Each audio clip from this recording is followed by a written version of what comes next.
Type 1 diabetes clearly affects your physical health, like how your body uses insulin or how your organs function. But it's just as important to notice the complicated feelings that come with being human, or how diabetes affects your mental health. Mental and physical health are deeply intertwined because emotions often correspond to hormones floating around your body. For example, if you're feeling nervous or afraid, those stress hormones will also tell your liver to release glucose, so your blood glucose levels might fluctuate even without exercise or a big meal. No matter how many healthy habits you've learned, there will still be unpredictable moments. And it's not like you can just take a break when living with diabetes feels overwhelming. Taking care of your mental health often boils down to three things: accepting you have diabetes, accepting the treatment of it, and following through on self-management behaviors. These three keys are rooted in acceptance, not rigid routines and aiming for perfection. That's a recipe for frustration, which causes the release of stress hormones, which causes the release of glucose. And well, it becomes a vicious circle. So when you're struggling, you might try identifying the stress and then let yourself feel the emotions fully instead of suppressing them. Seek support and problem solve from there. Having setbacks is common and normal. Coping is about not falling too far behind and trying to get back onto your routine quickly.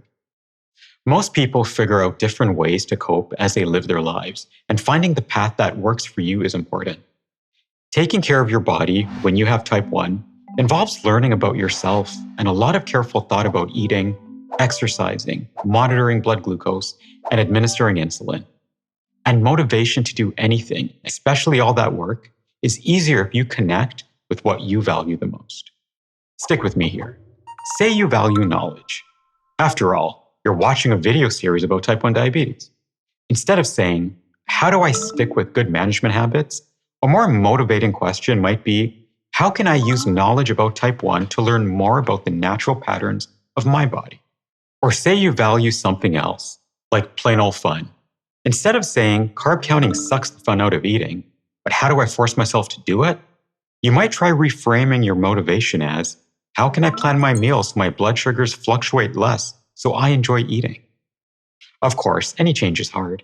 Changing how you live every day of your life, thanks to something like diabetes, can be incredibly hard and full of setbacks. But it's worth putting in the effort, and remember that you are not alone.